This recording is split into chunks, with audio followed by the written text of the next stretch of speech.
Hello. Hello. Hi. Good evening. Am I audible? Is my screen visible? Yes, ma'am. Okay. Thank you, Partha. Thank you for joining. So I guess it's just you. So I think it's already 7:10, so we can start. Maybe others might join. So, once again, good evening and welcome to today's tutorial session on urban utilities planning, water supply, sanitation, and drainage. So, today we will discuss about some of the previous year assignment questions for week 6, what we have learned during this particular week. So, yeah, let's get started. So, these are some of the topics which we, okay, my slide's not changed. 1 minute.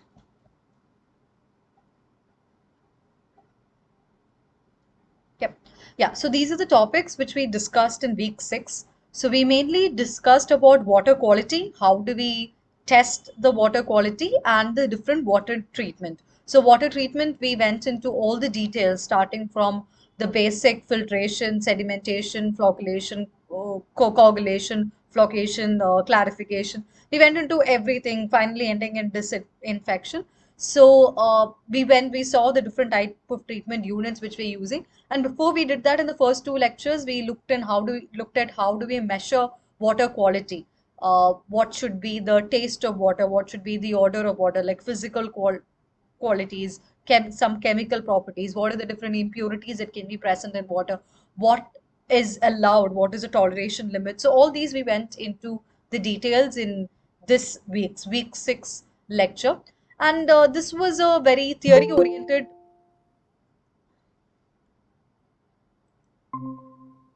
So this was a very theory-oriented lecture series which we had this week. So all the questions that we will be solving this week is also going to be very theoretical. So we won't have any numericals for today's discussion.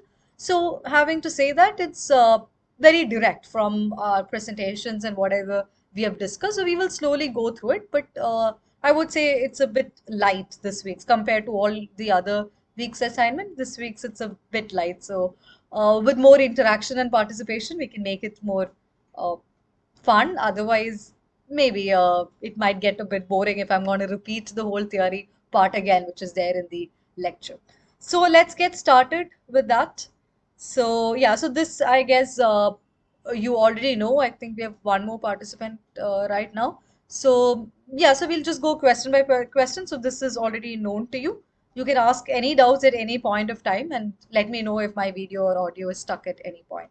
So yeah, so let's go to the first question. Match the following and mark the option for the correct match. So we have three terms which we need to match with the correct description. So the terms are wholesome water, palatable water, and potable water. And description talks about the first one, tasteful and aesthetically pure. Second, free from impurities, tasteful and aesthetically pure. Then third, you have free from impurities that can be harmful to public health. So let's go option by option. Wholesome water. Which describes wholesome water better? Any guesses? I'm not sure about wholesome water, but Okay. potable is free from impurities, tasteful and aesthetic pure. Free from impurities, tasteful and aesthetically pure is what? Is Potable water, R.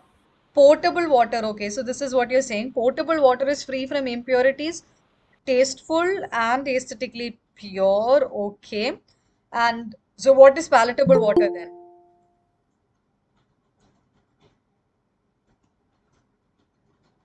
What is I think it's three, ma'am. Free from impurities that can be harmful to public. you're saying palatable water is free from impurities that can be harmful. Okay, and wholesome water, then it's left with this one, right? Tasteful and aesthetically pure.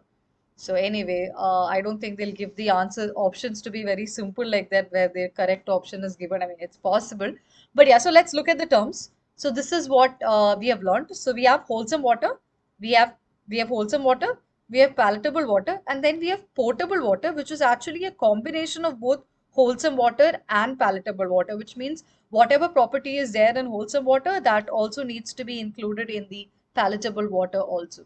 So let's see what wholesome water is. So, wholesome water is something which is free from impurities.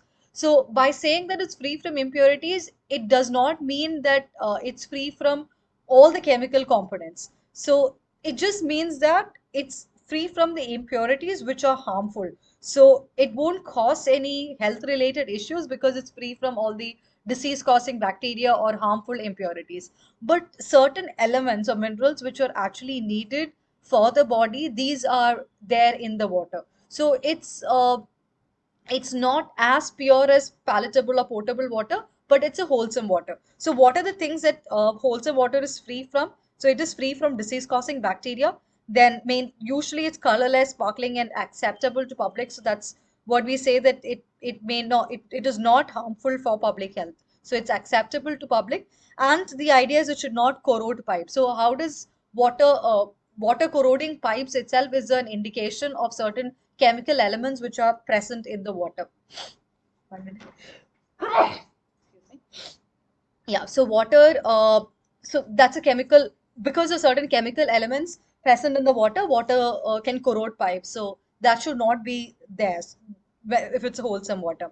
And also it should be free from any objectionable matter, and it should have dissolved oxygen and free carbonic acid, so it may remain fresh. So all these properties come under wholesome water. Now let's see how palatable water is different. So palatable water is water at a desirable temperature that is free from objectionable taste, odors, colors, and turbidity. So mainly it talks about all the taste. So this is something which is usually I mean, potable water is what you usually use for drinking, which is a combination of this both. So palatable part of that means that it should be it should be at a desirable temperature. It should not be too cold or it should not be too hot. We are not talk. It should be at a desirable temperature, and it should not have any taste or odors, colors, and turbidity. So these in detail we have discussed. How do we measure taste, odor, color? So for taste and odor, you have odometer or number. Based on odometer's number we measure. For colors also we have different measures. For turbidity we have the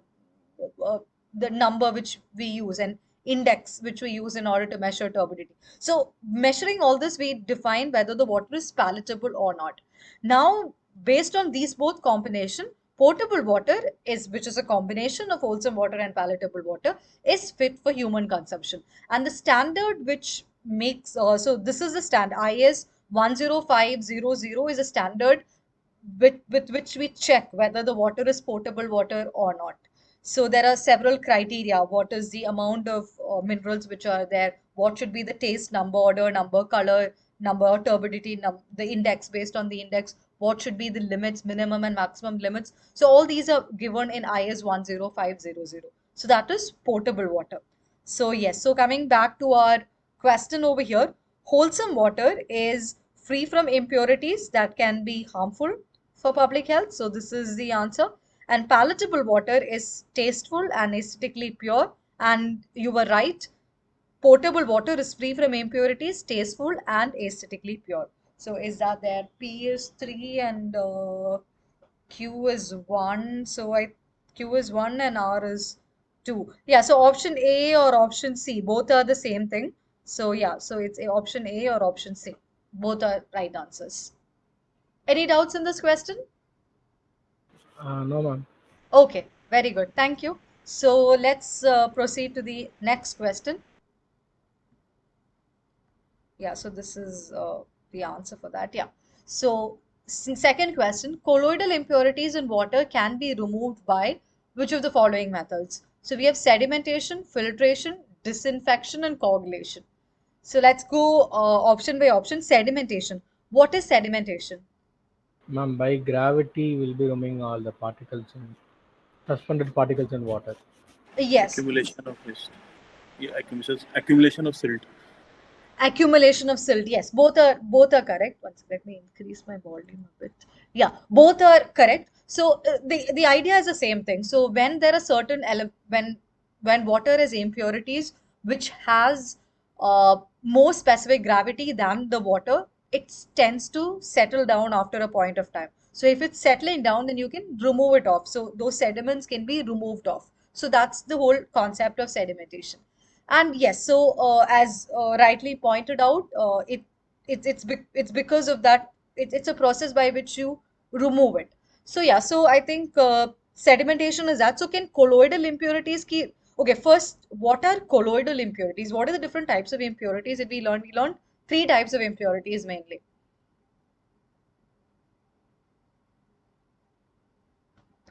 Colloidal is one. Two other types of impurities. Any from your memory?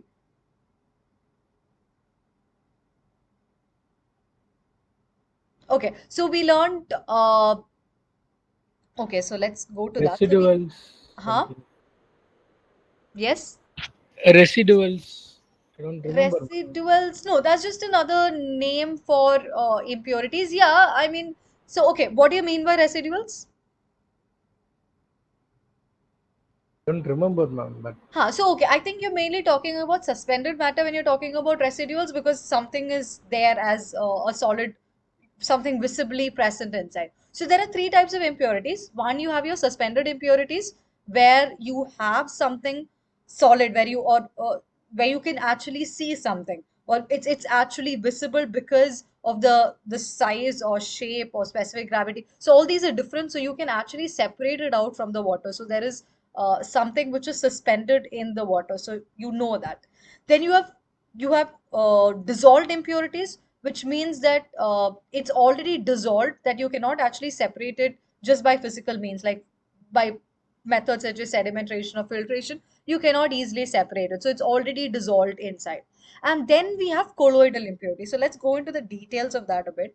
So yeah, so this is what we have. So we have suspended impurities, so which means the impurities are in dispersion of solid particles and they're large enough to be removed by filtration. So this is where we mainly use our sedimentation also, where we allow the elements which are there or the impurities which are there to settle down, and we remove it through either to for the settled elements we remove it through sedimentation, or we remove it through filtration. So the same thing is these. Then this is one way where we can remove it through filtration. The second method is that these suspended impurities which have the same specific gravity of water are mixed with water. So if it's the same specific gravity, which means it will not settle down because it has the same properties, so it can be there. So this causes turbidity inside. So we have other methods in order to remove this. So that again, filtration is one method, but settling down or sedimentation cannot be used over here. Now, so this is the first type. Now the second type is you have got dissolved impurities. So dissolved impurities is when within the molecules you have certain elements, the impurities are locked inside within it. So for instance, salt in water or sugar in water, I mean, I'm just giving, so it's all dissolved. So that's a basic principle of dissolution which we have already learned. So these kind of impurities, we have other methods of removing it. For instance, you evaporate the water and then take the water back, so you remove the impurities that way. Or you have other advanced methods of removing these dissolved impurities. Now there are these colloidal impurities which mainly lie between the suspended. So if you look at the particle size, suspended impurities will have a larger particle size and dissolved impurities will have the smallest particle size because it needs to get into the molecules. So colloidal impurities lie somewhere between suspended impurities and dissolved impurities. It's partially mixed with water. You cannot say it's completely dissolved. It's not completely dissolved, but it's partially mixed. And there's one more factor, that sometimes, mostly, these colloidal impurities also have some charges in that. They are electrically charged also. So, and these impurities are in constant motion always because of this charge which is there. So everything has a charge and because each impurity has a charge, it repels each other, and because of this repulsion, these impurities are always in constant motion. Let's see that a bit more in detail over here. So yeah, so these are very finely divided dispersion of particles in water, and we cannot use ordinary filters or methods, and this is not visible to the naked eye. So that is why we need a bit more advanced methods in order to remove colloidal impurities.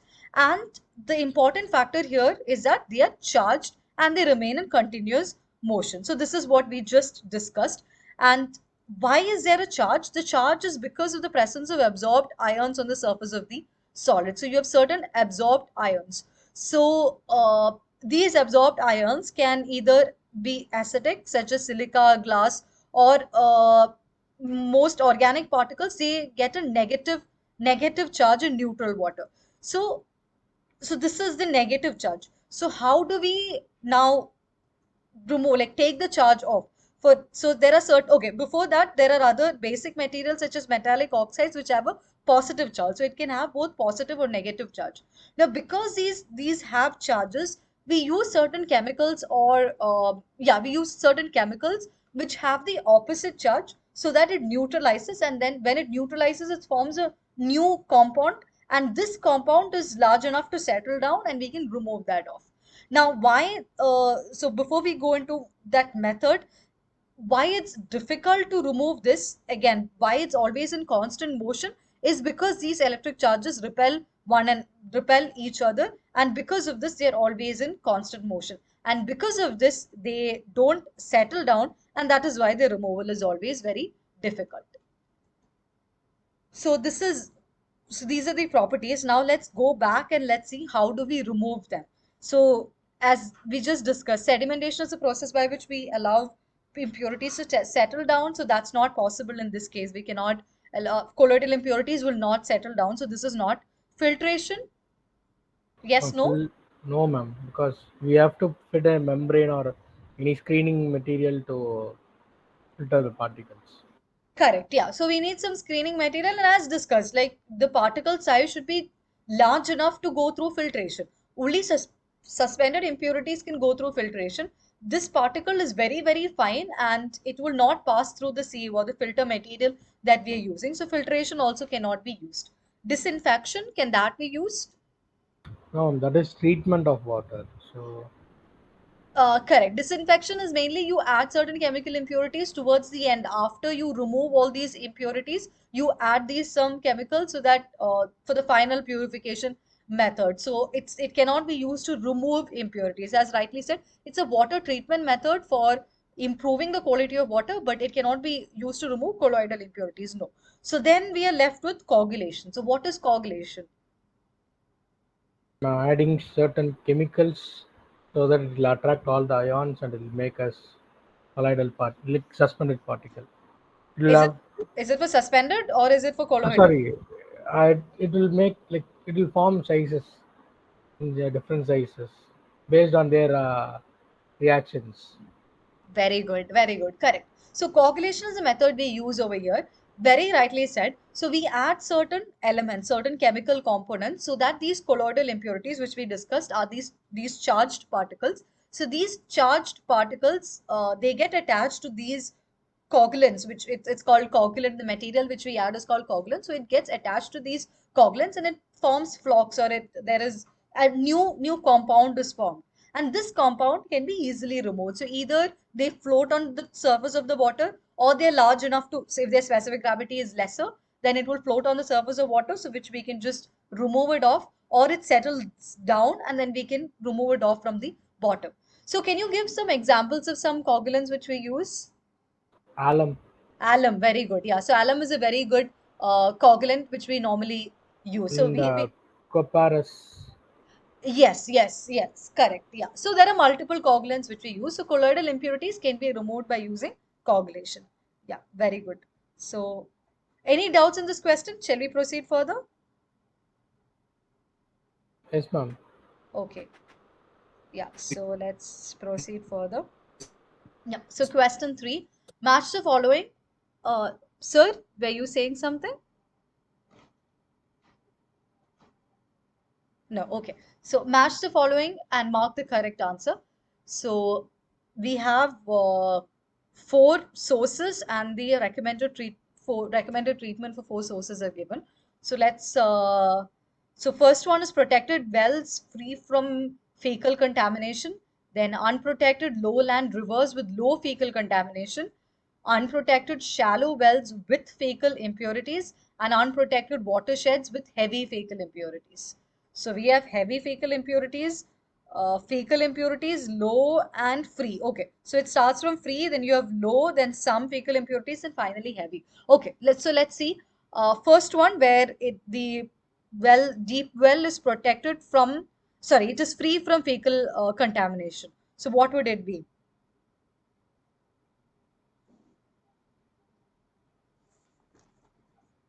Any guesses? So option one, two, three, four. I guess third will be third will be matched with bullet P. Third, so which means unprotected shallow wells with fecal impurities will be, oh, sorry, third, that is pre-disinfection, filtration, and disinfection will be marked with protection from protected deep wells free from fecal contamination, is it? Yes, ma'am. Okay. Okay, so I'll just mark it here. So this is what you're saying. Okay, so then what would the second be? Unprotected low land rivers with low fecal contamination.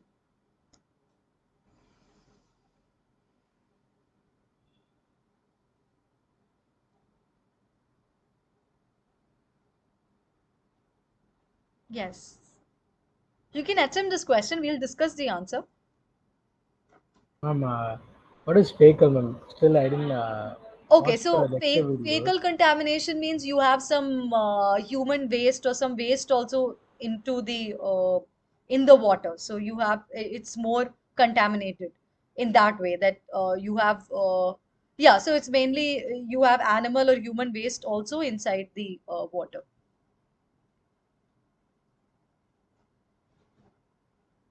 Then P is a disinfection, ma'am. Two. Okay, so you're Then saying P is only disinfection. Fine. So we have two answers now. Q. then I have to ask something, ma'am. Yes. Since fecal, how it is different with fecal sludge? How Fecal is it? sludge is same. Fecal sludge is a one thing, and fecal is another thing, or is it somehow connect? It is connected, but it is somehow different or what? Okay, so maybe I'll have to also check that. To my understanding, the fecal, yeah, so the property is the same. So sludge might be something which you are removing out of it, or it's a concentrated element. I'm not really sure. Maybe I'll have to check that, whether what is the exact difference between. The fecal sludge I've been working with is the fecal that sludge that has been connected, that has been collected from the soak pit and septic tank from the. Okay, But okay, here the question is ki protected deep well from the fecal contamination. huh. So I am understanding is ki we set up a fecal sludge treatment plant. So this fecal is for only fecal part or matlab Oh, okay, okay, understood. include Huh. it will include the matlab since the treatment plant has to be cleared from CPCB, there are certain number of regulation. So Huh, that huh. is what I am concerned about. Ha ha. No, no. So here we are not. See, the idea is that whenever this, so other contamination or other impurities are fine. But the what maximum form of impurities when there's fecal impurities also. So that's why we are mainly talking, we are adding saying that there's low level of fecal contamination, high level, there is some amount of fecal, high level of fecal contamination. What you're working with is mainly fecal sludge where you have different standards for that, where how you what do you say purify that. Here we are not talking about that. We are talking Okay. about normal water from the wells where there is some amount of contamination from through this by because of some leakage in the pipeline or something. It's not the Okay. concentrated contamination that you're it's not the same. Acha, That was okay. your doubt, right? Okay. Okay. Thanks. Thanks. Thank you, ma'am. Yeah.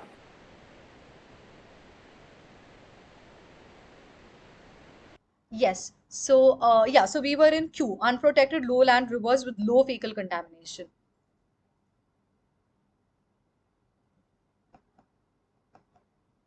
Okay, so just by looking at it, if this question is given in an exam and if we have no idea about this thing, I think one simple method by which we can go is that we have three options. One is that where there is free from any contamination, which means this is the lowest, like which means it is no contamination at all, and this one is low contamination. So this is like a bit more, it's increasing, and then here it's there is some amount, and then there is more contamination. So by looking at it, if you look at all the options which are given, it's all the same. Like for instance, all the same, by same, what I meant is it's something more being added on to which is already there. For instance, if you look at option two, it's disinfection. So all the options have disinfection, which means the next step. So something more is being added to disinfection in the other stage. So for instance, if you have the second one, it's filtration and disinfection. So if you look, so this is your one, so it has only disinfection. Now here something more is being added, so there's filtration and disinfection.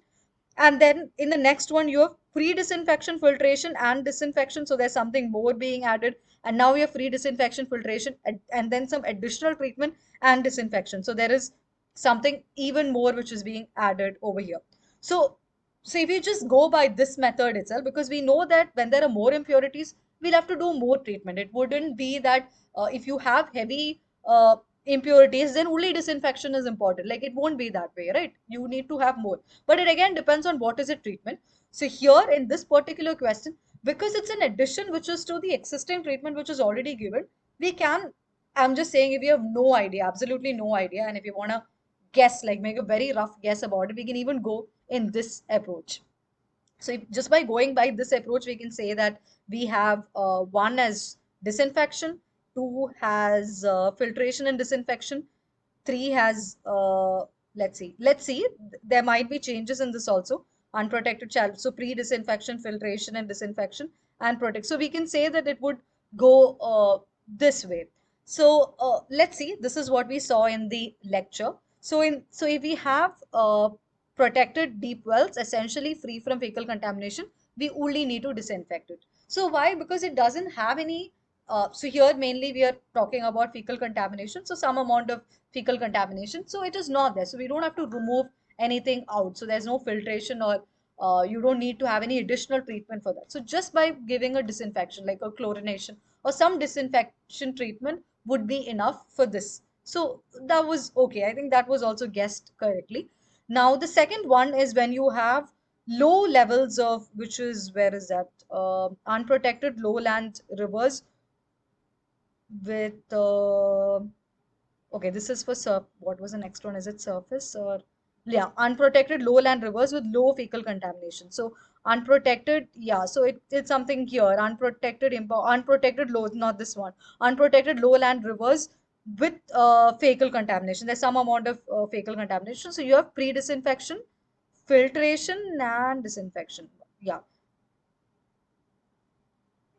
Okay, so you have one unprotected shallow wells with so here, yeah, so here we have the other one, unprotected shallow wells with fecal contamination, and this one, unprotected lowland rivers with fecal contamination. So yeah, so here I think the word low can be a bit misleading. So yeah, so I think you need to be a bit careful over there also. So let's go with this one, unprotected shallow wells with fecal impurities. So we have unprotected shallow wells with fecal impurities. So we just need filtration and disinfection. So that's where our one twist comes. So over here we need to have, so this is wrong, so just saying, unprotected shallow wells with fecal impurities will go into our filtration and disinfection. So this is what this is.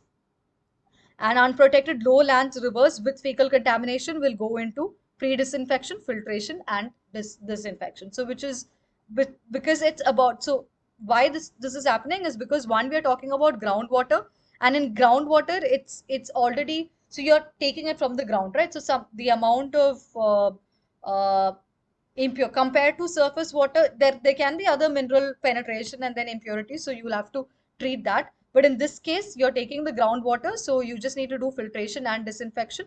But for surface water in unprotected lowland rivers with fecal contamination, we'll have to do pre-disinfection also. So first you disinfect it and then you store it, and after that you continue with the filtration and disinfection.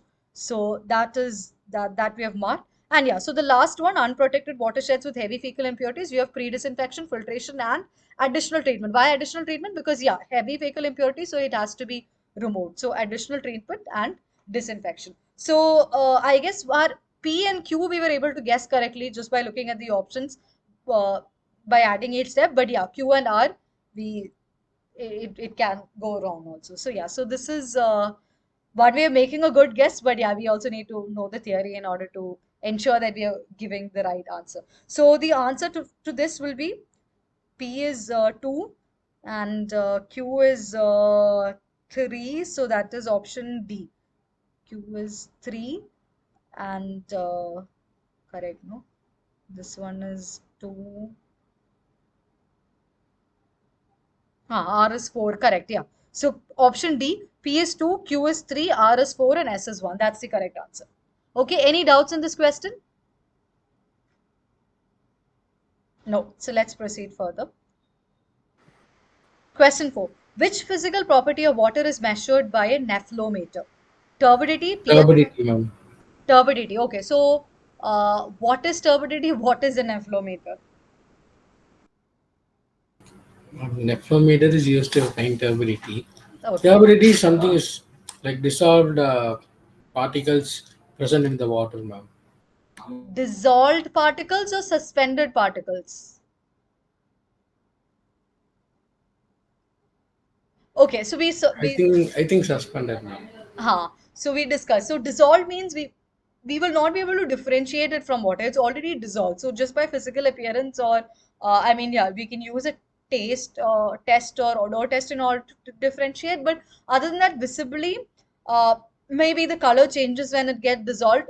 Those kind of visible tests can be there. But apart from that, you won't see anything different. So what a nephelometer does is it uses some light rays in order to find out what is the dispersion which is there in because of these elements, because of the water being turbulent, or you have the turbidity. So it's mainly because of suspended particles, and as we discussed, these suspended particles will have the same specific gravity as that of water, which means they will not settle down or they will not float, but they will be completely suspended in the water, which causes the water to look a bit like muddy water, or like which is in constant motion, or because of that there is water is not completely transparent, or you cannot, when you pass a ray of light through it, there will be certain places where the light does not completely pass through. So that's how a nephelometer works also. So let's look at the other options also, like what it's used for.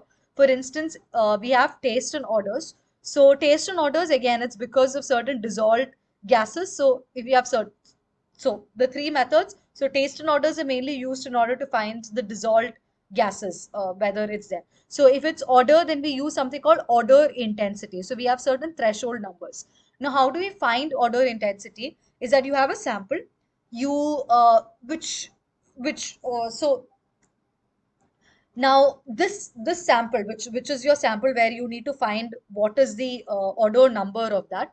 So this sample is diluted with odor-free water. You have a pure water where you are diluting it with, and how many times will you have to keep diluting it? So it's a quantity. So you have there's a quantity measure you're taking. So for that quantity measure, how many times are you diluting it in order to get until there is no until there's no noticeable odor, that gives you the odor number. So this is a test. So again, this is mainly used for dissolved salts. Only if it's because it's dissolved, we are diluting it, it gets dissolved even more, and after some point we will not get that smell. So that's the odor intensity, and it's given by an odor number, and there's usually a threshold number. Then we have total solids. That is the option which was there over here again. So one was taste and odor, so we ruled that out. Then we have total solids, the presence of solid.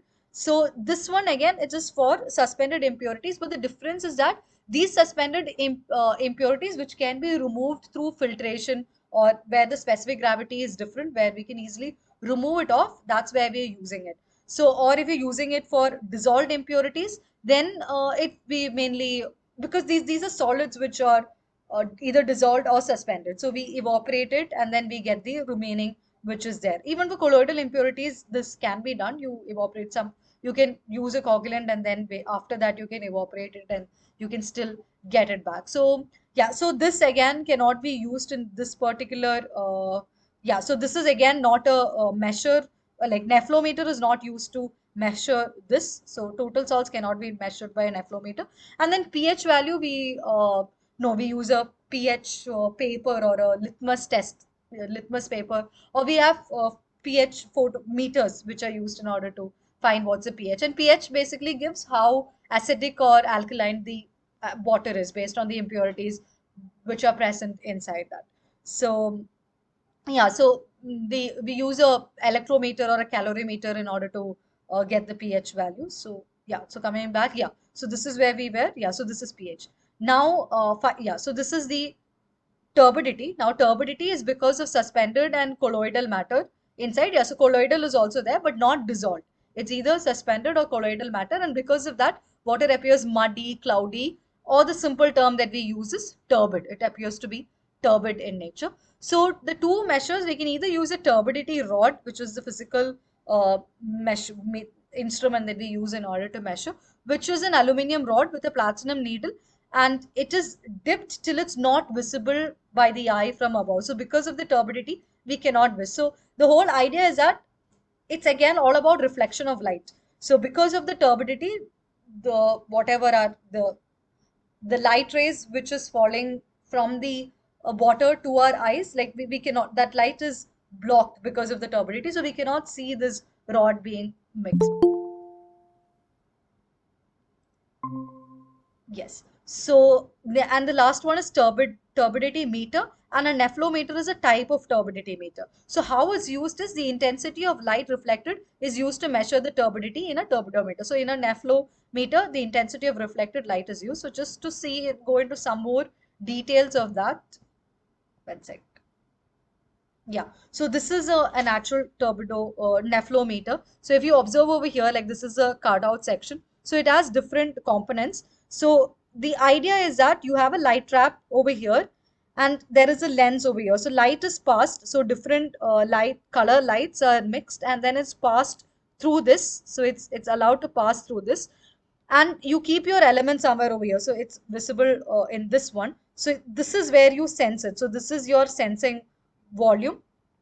So you have a lamp and then you sense the volume over here. So in this light trap, we will be able to see, because of the turbidity, that the light which is passed, there is some pattern, or the overall whatever intensity which we passed will not be there. So there is a measure for that. So based on that measure, we get to understand how much turbidity is present inside. So this is a cut section of a nephlometer, and this is the actual nephlometer, actual cut section.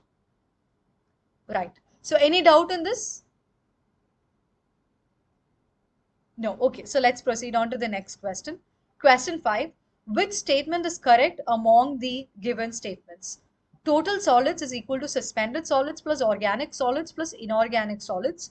B. Total solids is equal to suspended solids plus dissolved solids plus colloidal solids.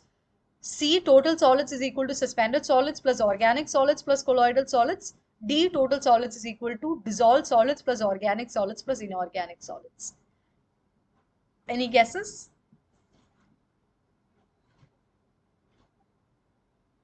Option B. Option B, yeah, total solids is equal to suspended solids, dissolved solids, and colloidal solids. Yes, that is the correct answer. So this is what we have been discussing about the impurities. We have three types of impurities: suspended impurities, dissolved impurities, and colloidal impurities. Now, why is it not organic and inorganic? Does it not come under the total solids? They come under volatile compounds. Volatile compounds. Okay. Can you explain a bit more? And by burning, like heating, there'll be retained. I don't remember exactly, but like, we will be calculating volatile compound. Sorry, volatile solid something. I don't remember exactly. Okay. Okay. Okay, fine. Um, Okay, I maybe there are some organic or inorganic volatile compounds you might have read somewhere, which you're getting a bit confused over here. It organic and inorganic compounds are also present as solids, but those are included in your suspended solid. So a suspended or your dissolved or colloidal. So all of this, a suspended or a dissolved or colloidal solid, can be organic in nature, can be inorganic in nature. It doesn't matter. But so we don't give a separate division by saying that it's organic solid and inorganic solid. The main division that we focus is only this: it's suspended, dissolved, and colloidal, because we need separate different treatment units based for all these different types of solids. And these are the broad divisions that we go forward. So organic and inorganic is also right in terms of solids which are there, but it's not necessary that organic and inorganic need to be there. Uh, I don't know. Basically, it's already included. It's there. So we cannot say that this is wrong. Like organic solids are not there in total solids. It's there, but the division that we go for as total solids is this one: suspended, dissolved, and colloidal, because we use different methods of treating them to purify them, and the nature of impurities can be easily classified into these. That volatile part, I didn't really get what you're talking about. I think you're getting a bit confused with something else. Okay, so any doubts in this? No. So let's proceed on to the next one. Yeah, okay. So this is what we were discussing about, just to give you some background before we go into the next question. Yeah, so this is what total solids are composed of. So yeah, some of the examples of dissolved solids include sodium chloride or solid particles such as silt, plankton, etc. Now, the presence of total salts indicates contamination. So that is why we are using this. And some because of these excess total solids, uh, many factors contribute. Like, what are the factors which contribute towards total solids? So it can be soil erosion as one factor, and then some impurities getting into the water body from nearby regions and all that. So all these contributes towards excess solids, or it can even be from naturally occurring minerals such as sodium chloride, calcium carbonate, limestone, etc. So which gets dissolved. So these are some of the sources of total solids. So again, to to conclude, these are the impurities or contaminants which are there in the water, and it's divided into these three divisions. So yes, so question 7. The presence of nitrogen in water mainly indicates the presence of which of the following? A. Organic matter and bacteria. B. Bacteria and dissolved gases. C. Suspended impurities in ammonia. D. Organic and inorganic material.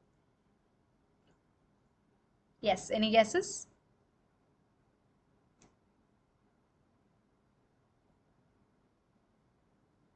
So we are talking about the presence of nitrogen.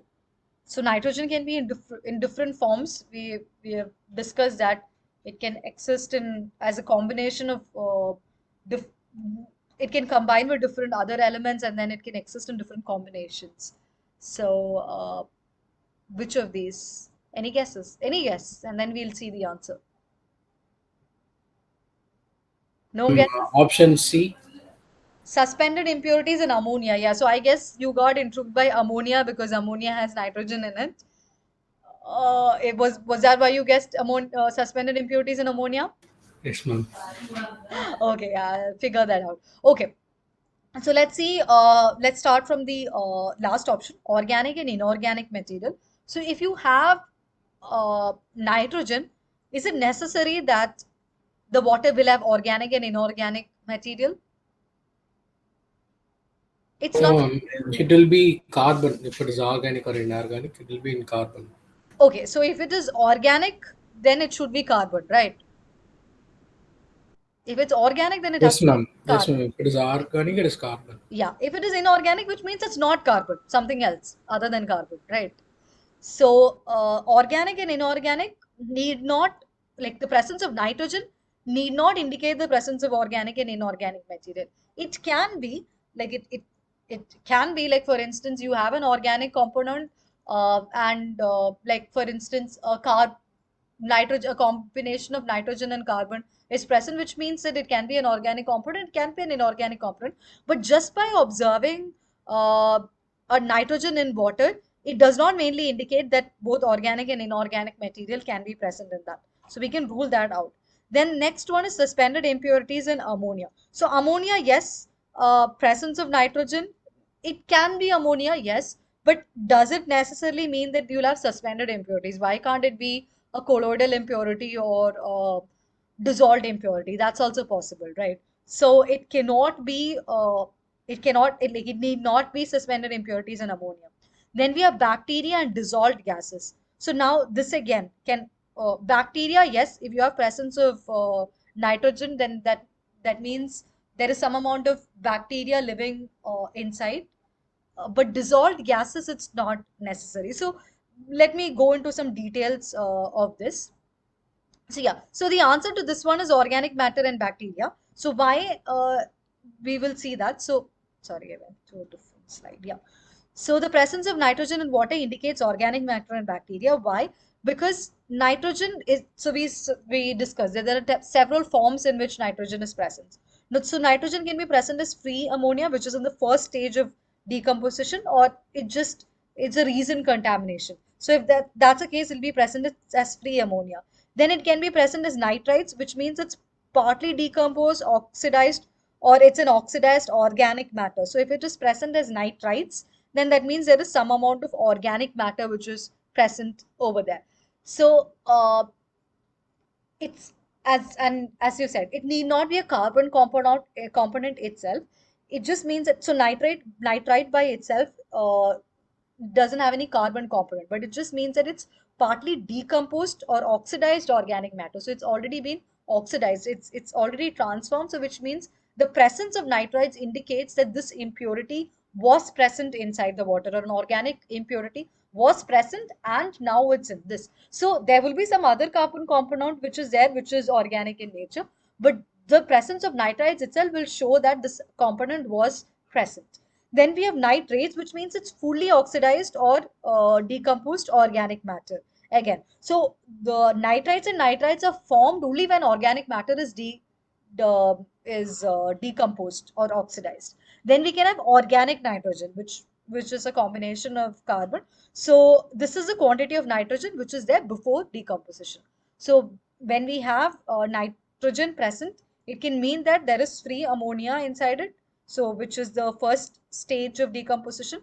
So which means, and yeah, so when we are talking about organic components, so bacteria is an organic component, so it indicates, so it indicates the presence of organic matter and bacteria. So usually it say that whenever there's an organic matter, there'll always be bacteria present in it, because bacteria lives on these organic matter. So there's always an interlink between organic matter and bacteria. So whenever we observe nitrogen to be present, we say that organic matter and bacteria is present. So coming back to our options, why we are saying that option, coming back to our option, sorry, coming back to our, why we say that option A is the best answer is because yes, in option B, bacteria is there. If bacteria is present, that is correct. But the presence of nitrogen need not indicate dissolved gas. So which means we will rule this out. Similarly, ammonia is present. Yes, this is correct. But it need not indicate suspended impurities. It can be other forms of impurities also. So we rule this out. And then this one, organic matter is correct, but it need not indicate the presence of inorganic matter. It may not, but it need not indicate the presence of inorganic matter. So because we are ruling all these out, we get option A to be the correct answer. If the option was bacteria and ammonia, then that would have also been correct. If it was organic matter and ammonia, then that would have also been correct. So the idea is that if you have presence of oxygen, then you have ammonia, nitrates, nitrites, bacteria, and some amount of organic matter inside that. Okay, shall we move to the next question? Yes. So we'll move to the next question. Question 8, match the following and mark the appropriate option for the correct match. So we have silt, so the different types of impurities and how do we treat them. So we have silt, scum, dissolved gases, and microorganisms. So silt, how do we remove silt? Sedimentation, ma'am. Sedimentation. Sedimentation. So even in the first question, I think it was rightly answered that sedimentation is a process by which there would be some silt material which are present, which we will remove it off. So P is sedimentation, correct. We have already discussed this. Scum. Ma'am, aeration. Okay. Any other answer?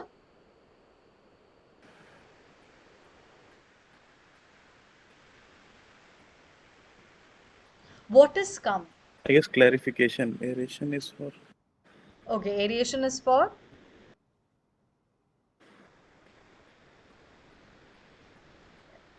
Yes, you were saying something. Dissolved gas. Sorry? Dissolved gases. Dissolved Aeration is gases, aeration, dissolved gas. dissolved gases is what you're saying, and scum, it should be clarification. Okay. So let's say dissolved gases, aeration, and scum, clarification. So that leaves us with microorganisms. It would be filtration, right? Yeah, so I think microorganism filtration is something which we can easily mark, true, because it's the organisms, microorganisms itself does not dissolve, or it doesn't, it's not a colloidal impurity which cannot be easily removed. So you can filter it out because the size of particles is much higher than the the water. So it's mainly a suspended impurity which can be removed using filtration. So P and S we have got it correct. Now discussing about scum. So scum is mainly uh, so it's either due to turbidity in water, or it's because of colloidal impurities. So which we add some coagulants, and then we add flocculants and we flocculate it. And after that flocculation process, we need to remove it off, where we use a clarification process. So scum is clarification and dissolved gas is aeration. So we'll see that a bit in detail. So these are the different treatment methods which we studied.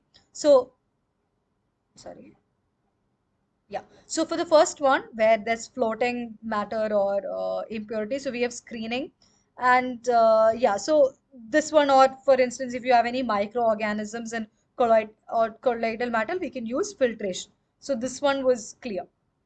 Now we have, so this is a, so for very fine suspended particles, it's usually a step-by-step process. So you have coagulation, you have flocculation, sedimentation, and clarification. So why this is a step-by-step? So we'll see. So coagulation is we add a chemical to a colloidal dispersion. So this is what we discussed before, which is the method that we use. For colloidal impurities, we saw coagulation, where we discussed alum or other chemicals are added to a colloidal dispersion. And once this is added, what happens is it forms certain flocks or certain elements. So what is flock is, these are the settlable particles which are formed because of the interaction of the coagulant with the impurity which is present. So that whole process is called flocculation, where flocculation is the process of formation of these settlable particles resulting from coagulation. And why? Because so why this itself is a separate process is because after adding this, you're constantly mixing it, or you're doing a process by which these flocks are formed. So that process is called flocculation. So in the previous one, in coagulation, you're just adding the chemicals, and in flocculation, you're creating these flocks.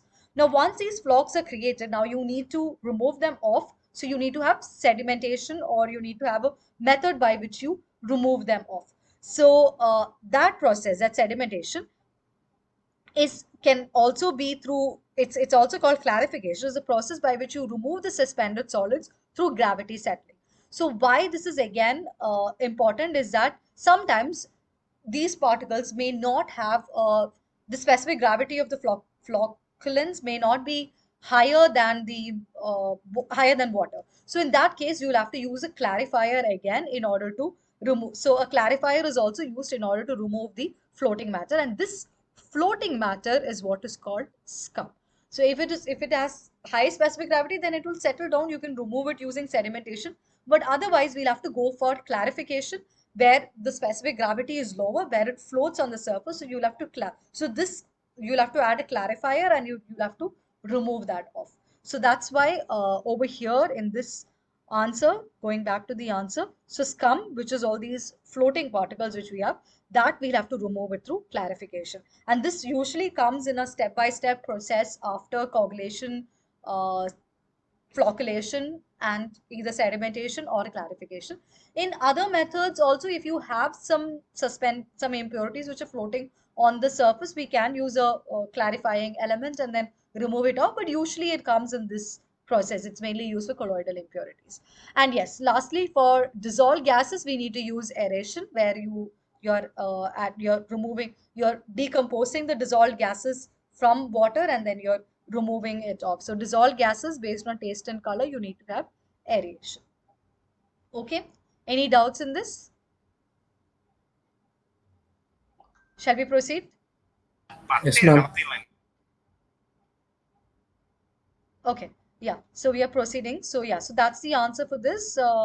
Yeah, I think we answered that right, so not going into that again. Yeah, so question 9, the correct sequence of treatment units for groundwater with excessive iron, carbon dioxide and odor is: A, sedimentation, rapid mixing, chlorination; B, sedimentation, slow sand filtration, chlorination, demineralization; C, aeration, rapid mixing, flocculation; sedimentation, rapid sand filtration and chlorination, D, rapid mixing, sedimentation and softening. So just to go into the question, so we have excessive iron, we have carbon dioxide, and then we have odor. So all these three needs to be removed. So yes, so any guesses?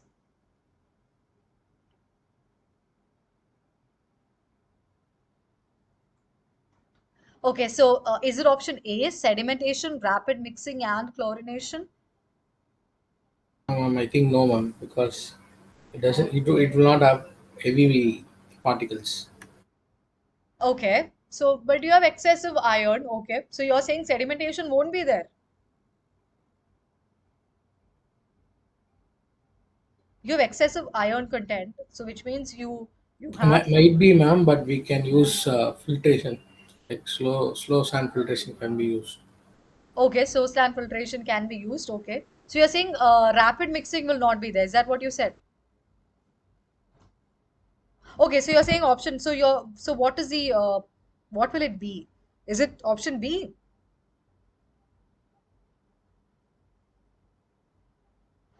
Okay, so let's see. So we'll see one by one for every component what we can do. So, okay, so the answer to this one, I mean, I wrote it first itself. Yeah. So the answer is aeration, rapid mixing, flocculation with sedimentation, then rapid gravity or pressure filtration and disinfection. So which is the longest answer over here? Option C is the answer where you have to do so many treatment. Now we'll see why.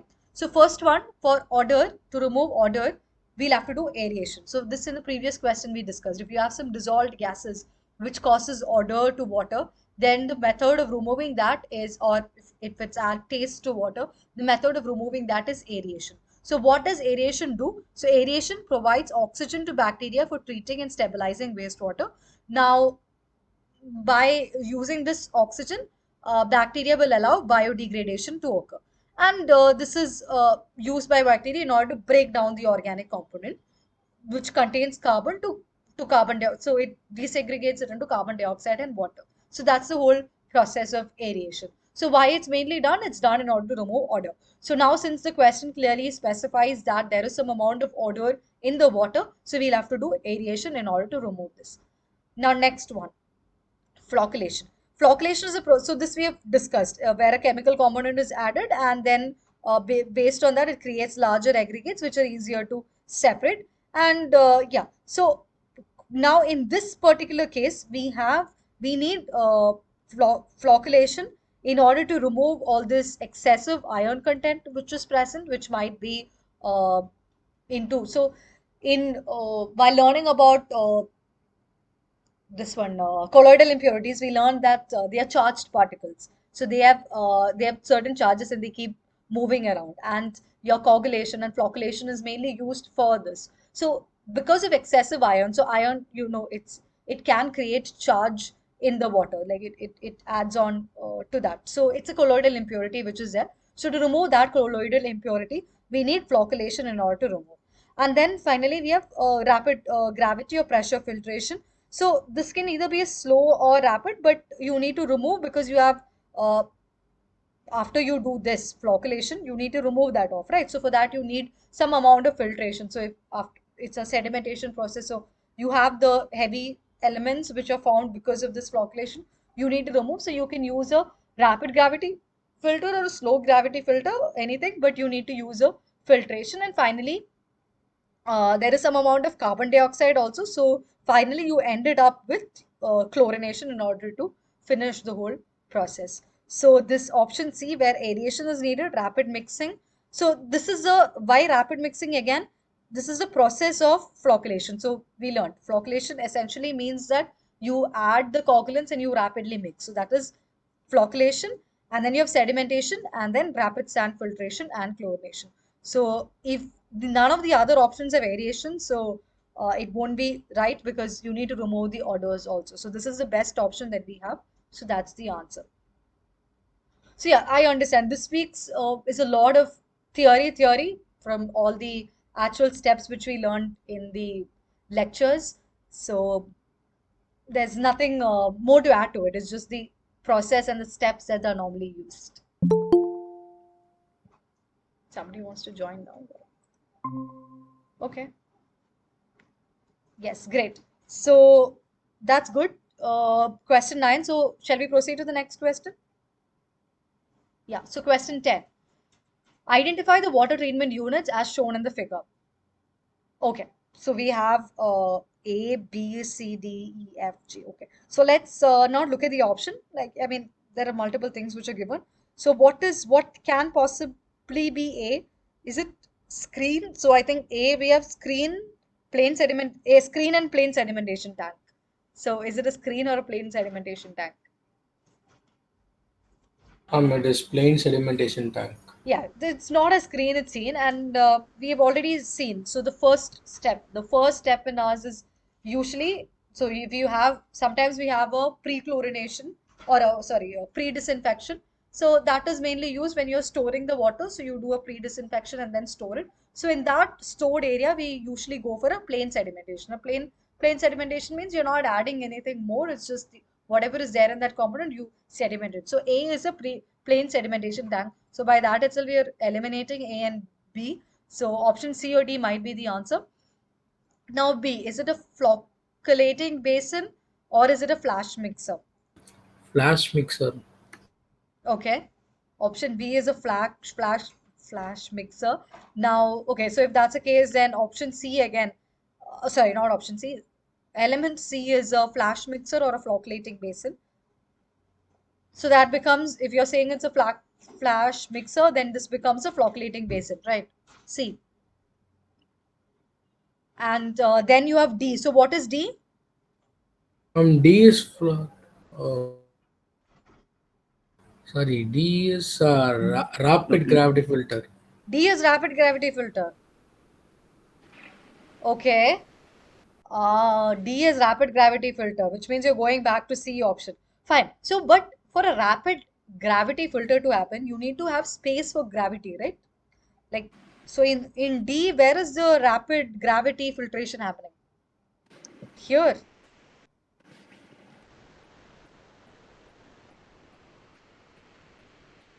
So D is actually a settling basin because we discussed that if we have something like this, then we put the water this way and we have certain, so this what you see over here, this can keep rotating and whatever impurities are there, it will settle down and it will come and form a layer over here from where it's removed out. So whatever water is present over here will be pure water. That is whatever water is present below this element. It's a fan or a turbine, something which rotates. So whatever is below that, above that will be pure water, and whatever is below. So because of settling or because of some sedimentation, again. So why after flocculation? So there's some amount of flocculation happening over here, a coagulation and a flocculation, and after that flocculation, the heavier particles are allowed to settle down in a settling basin over here. So it settled down over here. And then we have a rapid so what is E now? So you have a rapid gravity filter somewhere over here where you have the gravity units where water is passed through multiple layers. And then last one, you have a chlorinator, which is the same. So let's see that over here. Yeah. So this is what we saw. So we have the river here. This is the intake. So pumping that we learned in the previous lectures. So this lecture starts over here where you have a plain sedimentation tank. And now this is a Yes, and now this is our flash mixer where you have all the chemicals or the coagulants which are there, which is stored over here, and this is the mixer. So this is where our coagulation happens, where the mixing happens. And then you have a flocculating basin. So flocculating we discussed is a rapid mixing, or you're mixing it in order to form flocks. So that those flocks are formed. So it can either be scum, which is on top, or it can be heavy with sediments which can settle. So you have a settling basin, and this is what we discussed. So you have something, and all the elements will settle, impurities will settle down over here from where you can remove it. And now finally you have a rapid gravity filter, which is this. And so it has multiple layers over here. So you have a rapid gravity filter, you have multiple layers, and then you get this clear water, which goes to a so yeah, so you have a water wash tank also, which supplies from this, and finally you have a chlorinator, which again takes this water, it supplies to the chlorinator, and then finally your process is complete and it's passed through the city. So this is the option. So yeah, so that works out to option D: plain sedimentation tank, flash mixer, then flocculating basin, settling basin, rapid gravity filter, and the chlorinator. This is the chlorinator. Okay, any doubts in this? Okay, so No, we ma'am. can, yeah, we can proceed on to the next question. Which factors influence the sedimentation of particles during the treatment of water? Temperature of water, viscosity of water, pH of water, density of water. Okay, so let's see what temperature of water, does it influence the sedimentation of particle?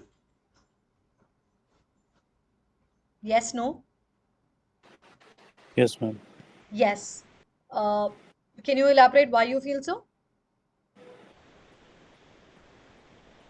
Temperature. If temperature is high, the pressure will. Viscosity. एक Huh. Minute ma'am एक Okay, you're right. In terms of, okay, let's just talk in minute. terms of pressure, temperature only. I mean, the other property, yes, when temperature is high, pressure is also changing. There is a low pressure. High temperature means there's a low pressure which is created. There's an inverse relationship So between. it will create the turbulence among the particles. Yes, yes, very good. It will, when you're increasing the temperature, when you're boiling water, then it is going to increase the turbulence because of that boiling. But other than that, if the temperature is fixed, like if it's a high temperature, so this is in the during the process when the temperature changes. Whenever there's a change in temperature, then there's a turbulence which is created. But apart from that, also, whenever there is an increase in temperature or it's at a higher temperature, the molecules are loosely knit, right? So because of that, now sedimentation is mainly used for suspended impurities. Now, there can be instances when the particle, because of higher temperature, there can be dis, uh, more dissolved impurities are there because of that. Like for instance, if the temperature is increased to a level where the particles are allowed to dissolve more, then that again it influences the sedimentation process. Such kind of, I mean, not for all cases, because in some cases the material property itself, because of the material property itself, it will not get into the molecules and it will never turn into a dissolved impurity. But there are cases where because of change in temperature, there more dissolved impurities can be present. So that is one reason, and as rightly said, it can increase the turbulence which is there in water, which will not allow water to settle down. And also, it changes the specific gravity. Like for instance, the because of the temperature, the settling, it might not even settle down properly because of higher temperature. It might float inside uh, in the water. So yeah, so in general, temperature, and as discussed, there are several allied properties of water which changes with change in temperature of water. So because of that, with change in temperature of water, sedimentation rate changes. Viscosity of water. What do we mean by viscosity of water?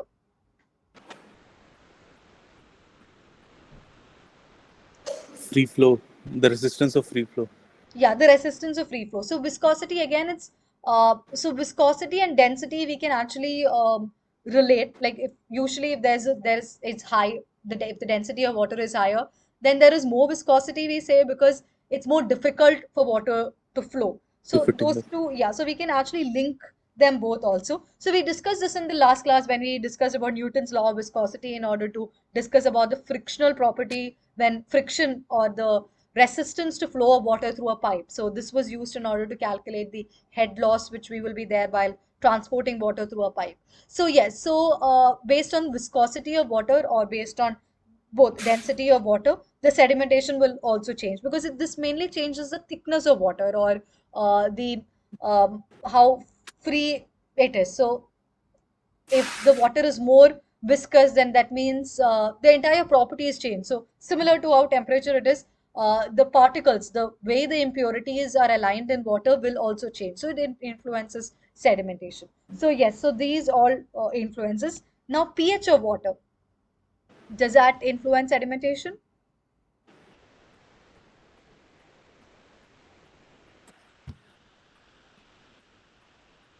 So pH of water indicates whether Yes, ma'am. it influence sedimentation. Okay. Uh, It will. But 5. But did I hear a I but? don't have the exact reason, Okay. but I know that the pH will influence the. Okay. It will influence the Okay, but pH just talks about whether the water is acid or acid the or alkaline. impurities are acidic or alkaline in nature, right? If you're changing the pH of water. So how will that change the sedimentation rate?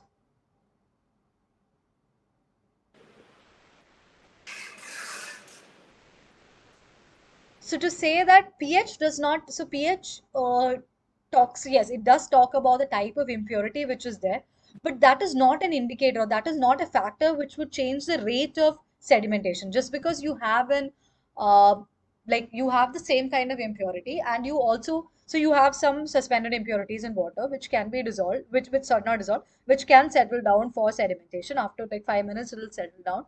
Now, the water is changed into like you're adding some acid also, like some acidic impurities are also there. But that is not actually going to change the sedimentation rate of this suspended impurities. So why the main reason is that while these properties, temperature of water, viscosity of water, density of water changes the the whole property of water which influences the impurities, the pH of water actually does not do that. Like it just talks about whether the impurity is acidic or basic in nature. So to say that pH of water does not influence sedimentation of the particles. Any doubts in this? Okay, No, so no. the answer is A, B, and D. pH does not influence. So we have something over here where we have discussed this in bit detail. Like we have factors influencing sedimentation. So we have size, shape, density. We have viscosity and density and temperature of water. Then the other factors which we missed is that surface flow rate, velocity, inlet and outlet arrangement. So mainly we are talking about the water supply system or the distribution system. So in that, based on the velocity, it can carry more impurities within it. So because or if the water is, as we discussed, if it's more turbulent because of the increased velocity, then it will not settle down. So because of that, the sedimentation rate can change. Then inlet and outlet arrangement, detention period, and effective depth of settling zone. So what is settling zone? Is the region which we allow for, or the zone where we allow for the impurities to settling. So based on the effective depth of settling zone, also the plain sedimentation can be influenced. But pH is not a factor in which plain sedimentation rate. pH is not a contributing factor for plain sedimentation. Yeah. So the answer is A, B, and D. Question 12. The typical length to width ratio for a rectangular sedimentation tank is. So this is directly from the lecture. So anybody remembers?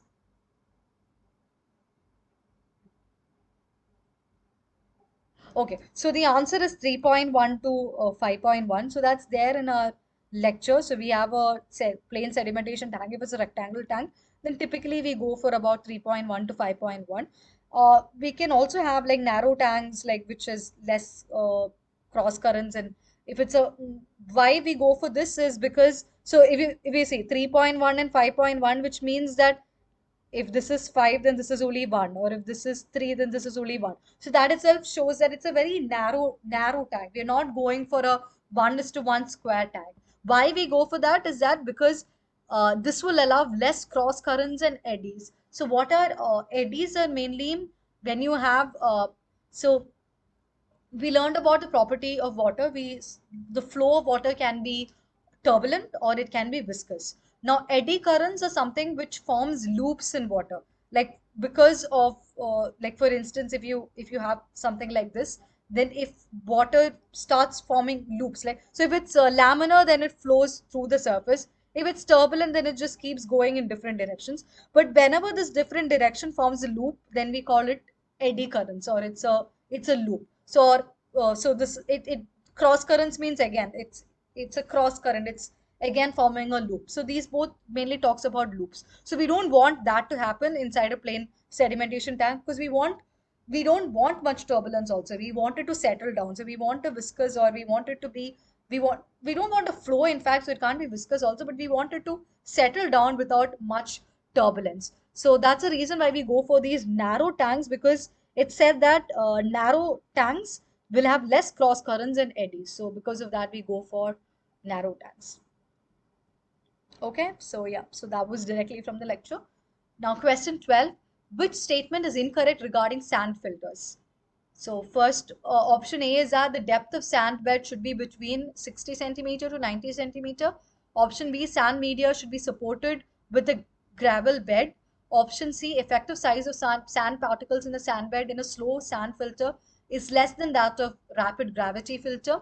Option D, rapid gravity filters do not require backwashing. So let's go option by option. D, ma'am. You say D, okay. Let The rapid gravity filters, I think they need backwashing. What is backwashing? Like in period of filtration, there will be silt and other materials will be stored on the filter media, ma'am. So Okay. they'll scour it. I mean, they'll remove all those things and Yeah, they'll correct. provide. Correct. Yeah, very good. So yeah, so any filter, rapid gravity filter, or if it's a slow gravity filter, whatever it is, any filter medium will so it uses a filter medium, which means it has certain pores through which allows water to uh, filter out and come where the impurities are stored in that filter medium. So there are chances when these impurities can clog these pores, and you need to unclog them. So in order to unclog them, you backwash it, or you have you yeah, so by the term backwash it, so you backwash it so that these are removed. So in all the filter medium you usually have, or in any filtration tanks, you usually have an option in order to turn your operation mode to a normal filtration mode, and from the normal filtration mode you can turn it on to a backflow mode. So when it's in the backflow mode, it will help in removing all these impurities out, because these are clogged on the post, so you're backflowing it, so you remove that off. So any gravity filter, not gravity, any filter for that matter requires backwashing. So when we say that rapid gravity filter does not require backwashing, it's a wrong statement. So yeah, so this is a wrong statement, which means that it can be a possible right answer. But is this the only right answer, or do we have other right answers? So let's go to the next option C. Effective size of sand particles in the sand bed in a slow sand filter is less than that of rapid gravity filter. So slow sand filter should be less than that of rapid gravity filter. Is that a correct statement?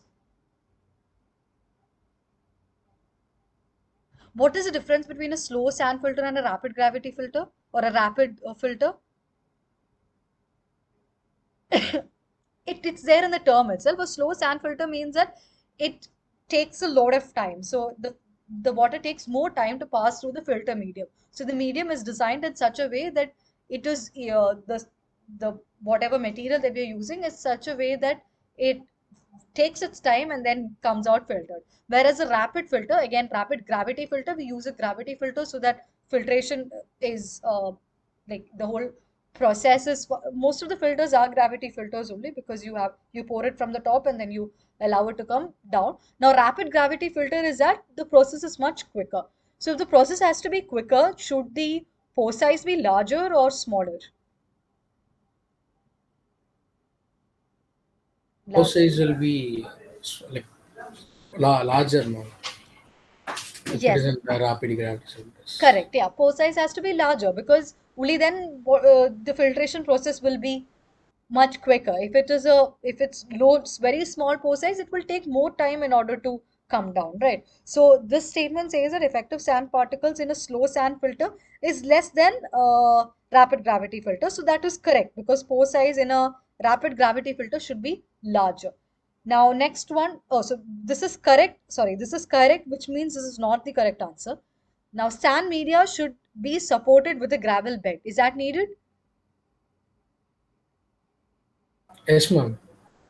Yes, so usually we have multiple. So why? Because now sand is a very fine filter. Then you also have a gravel bed, which is there, which is again a bit more coarse filter. So you have multiple layers of filter. So the sand media is usually supported with a gravel bed, which is there below it. So that's what is there in a sand filter. So yes, so this is also correct, which means this cannot be the correct answer. Now the depth of sand bed should be between 60 to 90 centimeter, 2 feet to 3 feet. Is it correct? Yes, ma'am.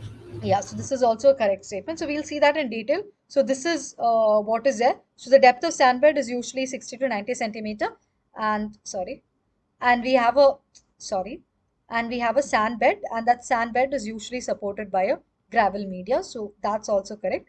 And what was the other? Yeah, now the size of sand particles. Yeah, in a slow sand filter, the effective size is about zero point 0.3 to 0.35 mm, whereas in rapid gravity filter, it starts from 0.35 mm to 0.5 mm. So the size is much larger in a rapid gravity filter. So yes, so that's correct. Just excuse me for a minute. Online class. Sorry. Yeah. Okay. So, yes. So now question 13. Which statement is incorrect regarding sand filters? Oh, sorry. This is what we discussed, right? Sorry, I just marked it again. Yeah. So, sorry, that question was repeated. Question 14. In rural areas, disinfection of water in wells and ponds is performed by adding which of the following? Iodine, lime, potassium permanganate, chlorine. Potassium permanganate.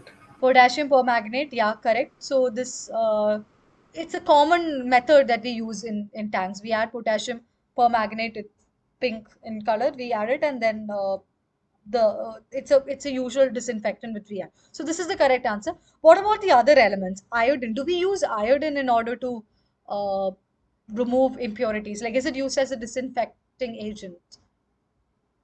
No, not usually, ma'am. Chlorine is used. Lime is also in some extent they use, but iodine I have not heard.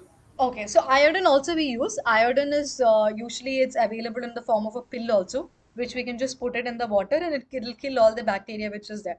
So it's used to kill bacteria as a disinfection. But usually it's a bit more expensive compared to other methods. So for a large scale setting such as wells and ponds, we cannot use it. But for small settings like where you want to use it for for a container of water in a laboratory setting, we can use iodine. So iodine is also used but not for this particular. Now, lime, we use lime.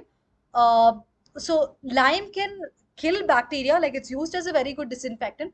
But the problem is, lime can alter the pH of water for it because it can make water more acidic in nature. So, because of that, uh, the whole property, like if you're using it for potable purposes, then lime may not be a good solution because it changes the taste of water also. So we don't want that to happen, and it can change the pH of water.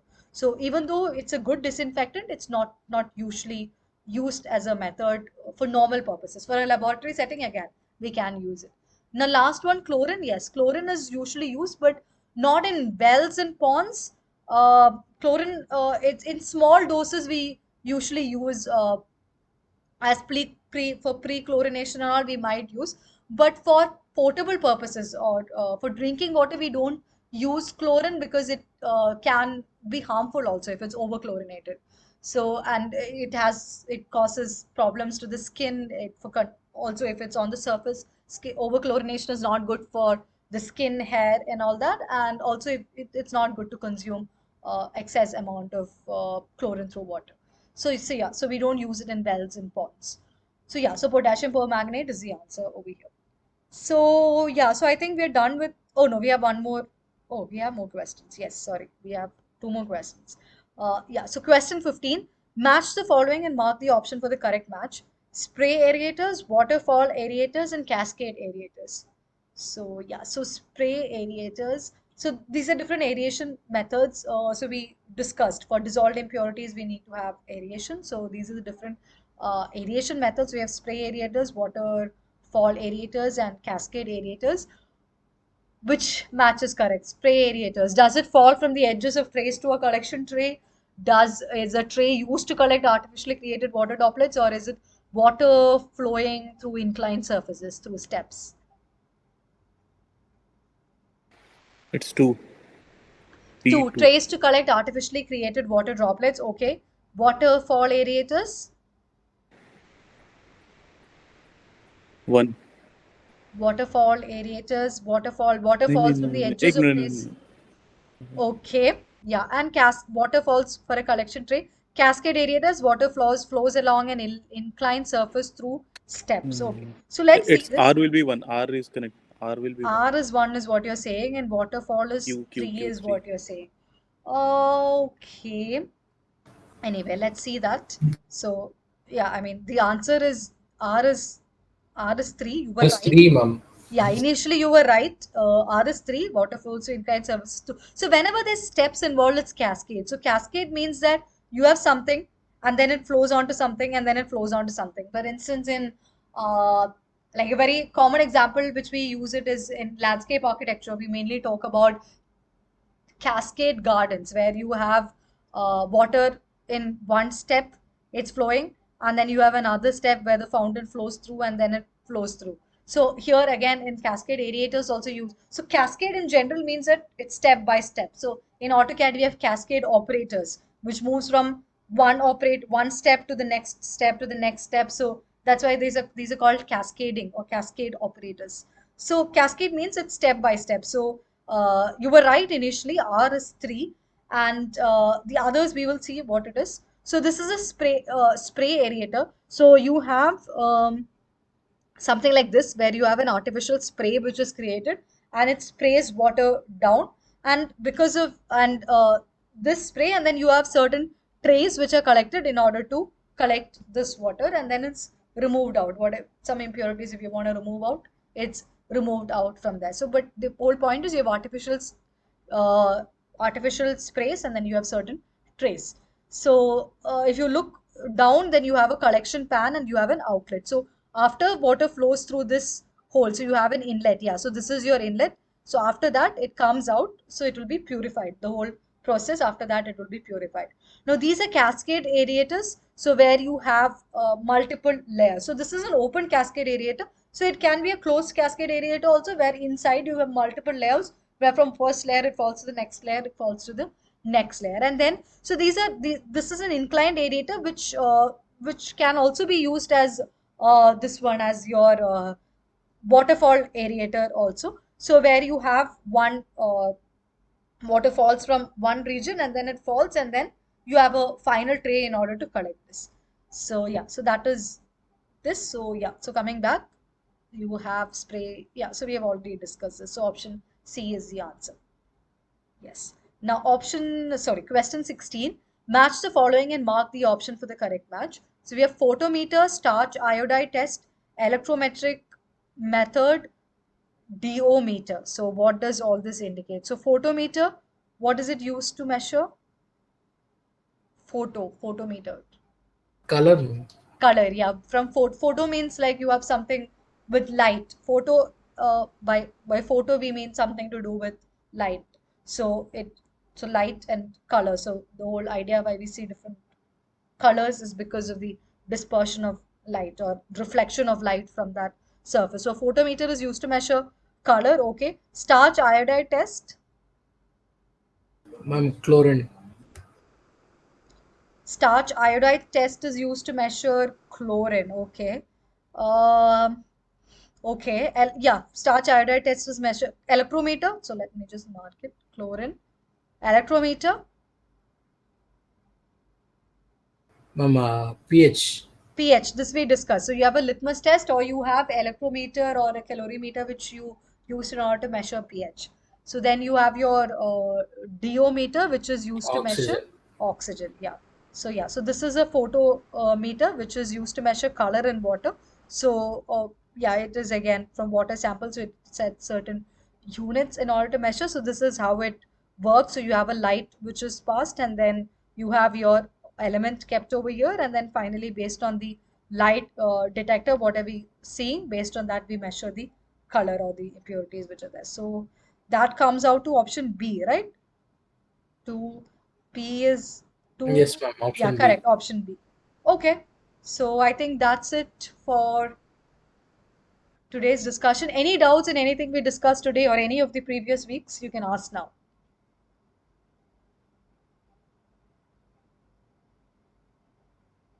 No doubts. Yeah, I mean As to of now, Ma'am, no there doubts, is ma'am. there is actually one thing. yeah. Apart from the video lecture, is there any PDF or Yeah, so so that? you were getting the presentation PDFs, right? Yes, ma'am. We are getting. I don't think so. Acha, Yeah, yeah. then I So haven't in checked, the ma'am. portal itself, where all the videos are there, towards the end you will have Okay. the PDF of the entire week's presentation. So all the presentations will be compiled into one PDF. So that's one study material. Apart from that, you also have the transcript of the video, The transcript material is also available, so you can read through that also. Then, if you need any more additional material, some of the references are given in the presentation itself towards the end. Some of the textbooks are given. So one textbook that we usually follow is Birdie, and Birdie is water. So I'm forgetting the name of the textbook. Like we call it Birdie and Birdie. So that is it's there in any of the presentation. Most of the presentation you take, it would be there. That textbook would be mentioned. So that is one good. I think it's water supply and sanitation, something like that. The name of the uh, one sec. Just give me Water one minute. supply and sanitation engineering, ma'am. That's the textbook name, right? Yeah. Let I me guess just yes, ma'am. check it here. Yeah, Water Supply and Sanitation Engineering, Dhanpat Rai publication. So that's one good reference which you can use. Also, you can use some manuals like CPHU manuals and all are good. And this one, Water Supply Engineering by Karg and S. That's also by Khanna Publishers. That's also a good reference. So this is there in the PDF. In the last page in the references, it's given. So these are good materials. If you're unable to find this online, you can put it in the discussion forum, or you can discuss, tell me in next class. I'll upload them in the drive where I'm uploading all my presentations as a drive. I can upload this also, but it's easily available online, so you can just Google it, and the free versions are available. Also, I think most of the libraries have it.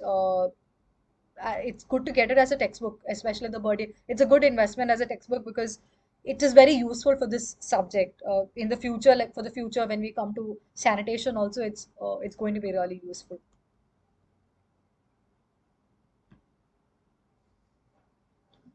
Yeah. Okay. So any other doubts? No, ma'am. Okay. Great. So if that's the case, then we can call it a day and end today's discussion over Okay, here. sure, sure. So I'll be available till 9 o'clock. If there's any discussion, you can always log in back, and any doubts, you can always log in back and ask. And also feel free to use the discussion forum. If there's anything, you can post it there. Like if there's something you want to discuss in class, you can post it there so that I can also come prepared with that. Like if there's any other doubt pertaining to anything particular, or you can ask here. We can discuss it then and there also. Okay. So thank you all for joining. Have a good night. Thank you, ma'am.